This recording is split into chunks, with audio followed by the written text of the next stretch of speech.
Bueno, Dios te bendiga mucho. Bienvenidos a Notas del Cielo Podcast. Hoy no quería perder la oportunidad para tener un corto video donde te voy a hablar sobre una frase que utilizo demasiado. Y voy a hablar sobre no te quites. Es una frase que si ustedes me siguen en mis redes sociales van a ver que la utilizo un montón. Y quiero aprovechar la oportunidad para explicarles hoy por qué lo digo tanto, en qué pienso cuando lo digo y compartir con ustedes algo bien hermoso que no debemos perder de perspectiva. Así que vamos a comenzar hoy, posiblemente no, hoy no voy a dar intro, so vamos directo a lo que vinimos. ¿Por qué no te quites o qué es lo que significa para mí? Van a ver que estoy haciendo referencia a unas notas que hice mientras pensaba en esto. La realidad es que me refiero al punto de ser cristiano. Ser cristiano hoy, y yo no pienso que hoy, ser cristiano nunca ha sido algo muy fácil.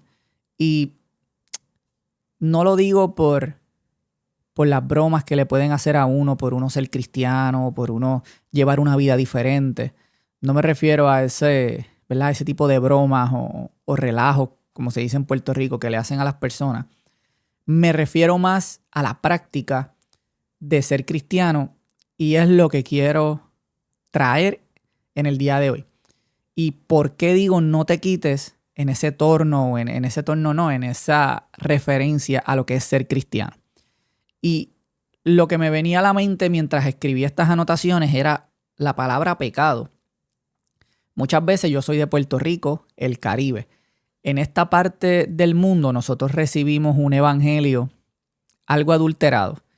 ¿Y por qué digo algo adulterado? Porque la realidad es que venimos de mucha influencia de lo que es ese catolicismo tradicional de los españoles, porque la mayoría de estas islas y de esta parte del mundo pues fue colonizada por ellos. Y la realidad es que era un catolicismo que se basaba tal vez en la Biblia, pero también tenía un montón de dogmas o un montón de reglas establecidas por hombres que eran ley de Dios, a pesar de que eran cosas establecidas por hombres. Y lo que se nos enseñaba era prácticamente que todo era pecado. Y no es que todo era pecado, es que simplemente tenías que vencerlo con tu fuerza, porque no te daban otras herramientas. Recuerdo en la iglesia donde yo crecí, una iglesia bastante tradicional y no es que fuera del todo malo, pero recuerdo que con las mujeres no podías usar pantalones porque era pecado. Pero si te ponías una falda y debajo de la falda no te ponías un pantalón corto, también era pecado. O sea, por un lado o por el otro, terminabas castigado.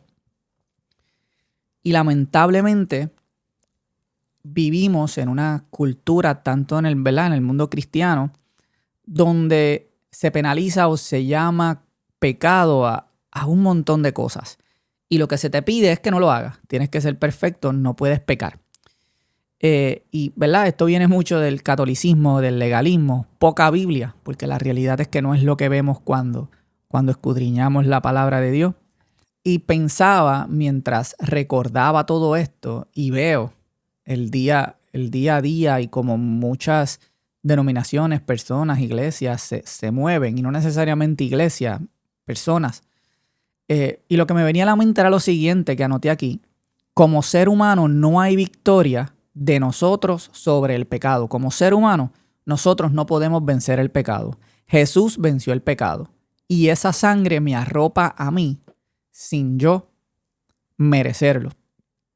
Y me resulta bonito, ¿verdad? Me hace sentir muy bien el siguiente versículo que voy a leer, porque pienso que es un recordatorio a que no somos perfectos. No hay manera. Es imposible ser perfecto. Y voy a leerles 1 de Juan 2. Hijitos míos, estas cosas os escribo para que no pequéis. Y si alguno hubiere pecado, abogado tenemos para con el Padre, a Jesucristo el justo. Y me encanta de este versículo muchas cosas.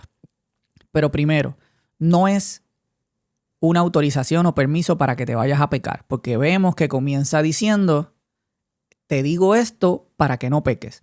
Así que ciertamente como cristianos debemos comenzar a mirar, ¿no? Debemos buscar la manera de que Jesucristo, que Dios sea parte viva y efectiva de nuestra vida y comenzar a dar pasos en la dirección que Dios quiere. Pero eso no quiere decir que no vayamos a pecar, que no vayamos a cometer errores, que no vayamos a enfriarnos, que no vayan a pasar cosas que ciertamente van a tocar nuestra fortaleza espiritual.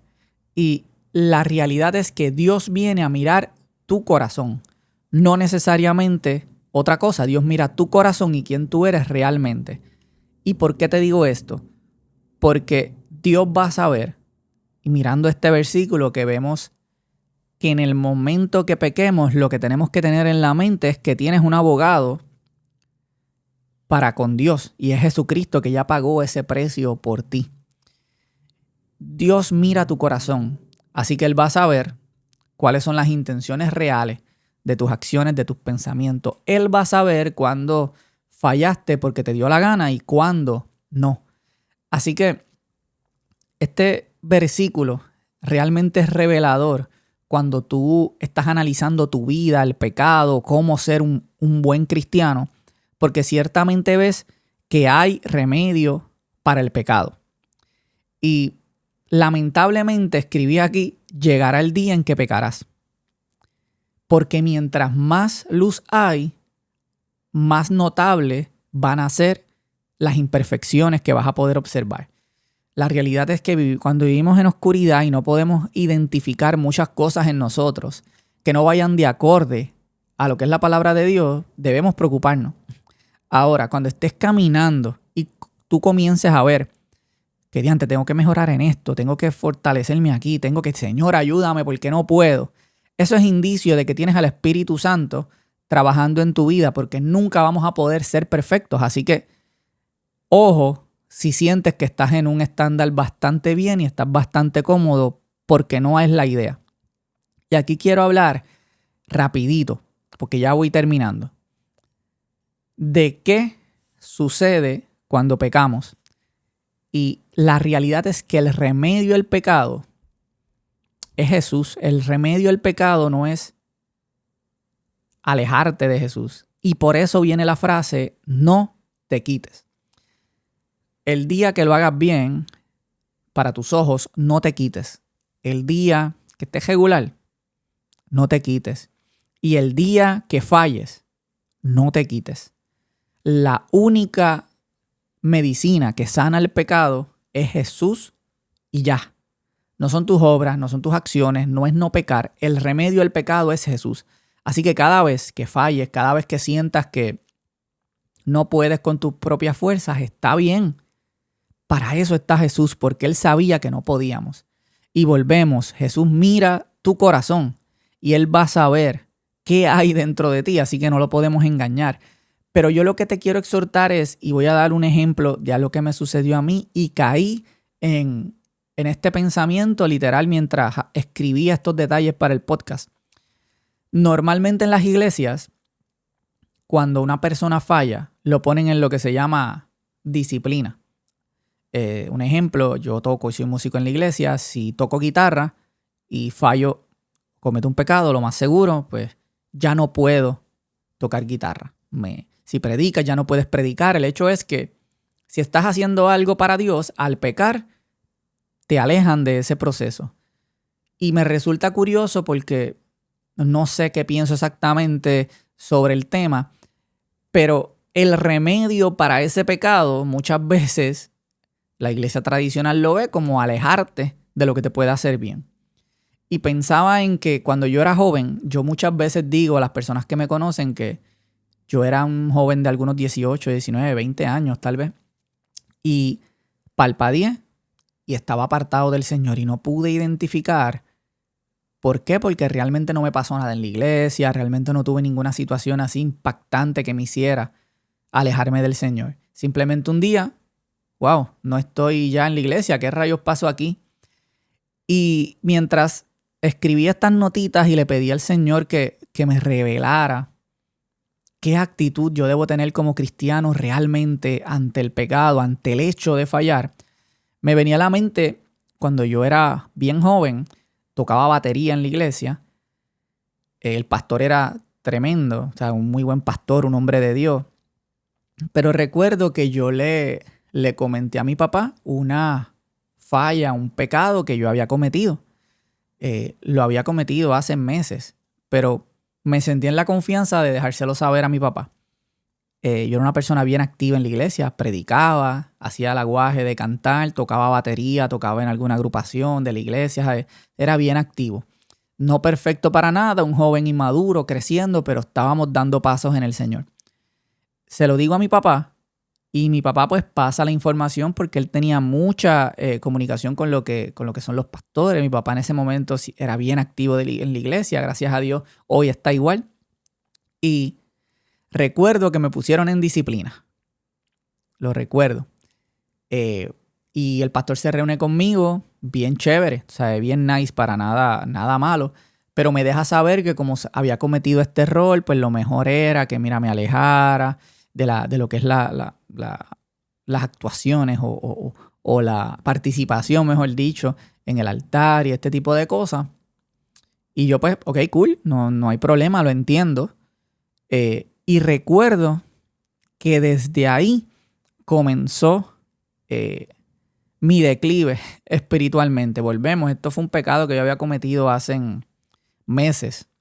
Ya yo le había pedido perdón al Señor, ya estaba batallando tal vez con otras cosas, pero recuerdo que ahí comencé a literalmente alejarme un poco del Señor, porque entonces ya no iba tanto a la iglesia, ya no tenía tal vez la misma motivación, ya pues las otras personas me miraban de una manera diferente y ese proceso que tal vez con la mejor intención fue creado para ayudarme, lo que hizo fue quizás no ayudarme tanto. ¿Y por qué doy este ejemplo? No lo doy para criticar a las iglesias con los procesos de disciplina. Lo doy para hablarte a ti y también hablarme a mí de que el remedio al pecado, de que la solución a actitudes que no lleven a Dios, actitudes que desboronen y rompan mi vida espiritual, el remedio a eso se llama Jesús de Nazaret. Y la única medicina es la sangre de Cristo. Muchas veces vemos el cristianismo como un museo allí o un montón de gente bien buena en un salón. Y la triste realidad es que para nada es así. La iglesia es un grupo de personas que reconocen que son unos pecadores, que reconocen que necesitan a Jesús y están batallando porque decidieron, bajo la gracia y el favor del Señor, comenzar a trabajar con eso que Dios le iluminó de que, mira, hay que cambiar. Así que si hoy día no estás en la mejor condición espiritual, vuelve a donde Jesús. Ese es el único remedio. Si hoy día no estás en la posición espiritual que estabas hace un tiempo, vuelve a Jesús. El remedio, la medicina para tu situación es una y solo una, y es Jesús. Así que ese es el mensaje que yo te quería traer hoy. No te quites. No te quites. Mi papá dice mucho que el proceso de santidad es, imagínate una carretera y de momento pasa algo que te alejas de la carretera, pero vuelves al camino. Eso es santidad. Vivir una vida consciente de lo que estoy haciendo y esforzándome todo lo que yo puedo para seguir a Jesús. La perfección es inalcanzable en este cuerpo mortal. Esa parte de perfección llegará en algún momento, pero no la tenemos hoy. Así que no te frustres si no puedes ser perfecto, porque nadie es perfecto. Solo asegúrate de que das pasos para caminar cada día conforme a lo que Jesús quiere. Vas a reconocer tus faltas, vas a reconocer las situaciones que no son positivas, porque la luz de Dios, esa luz hermosa de Dios, te va a hacer ver todas las oportunidades que tienes y todas las cosas que tienes que mejorar. Pero eso no quiere decir que te tienes que alejar de Dios, porque esto no es para ti. Al contrario, esto es para ti. Esto es para mí, que soy un pecador redimido y justificado por la sangre de Jesucristo. Así que nada, mi gente, Dios les bendiga un montón y recuerden, no te quites. No importa tu situación, no importa lo que estés pasando, no importa el pecado o lo alejado que tú sientas que estás del Señor, regresa a Jesús y no te quites porque hay esperanza para ti, hay esperanza para mí. Así que nada, mi gente, espero que esto haya sido de mucha bendición para ustedes. Recuerden seguirnos en las redes sociales como worshipwchris. Dale like a este video, compártelo, suscríbete al canal porque no nos vamos a cansar y vamos a continuar tirando mucho contenido chévere por ahí. Así que nos vemos en la próxima.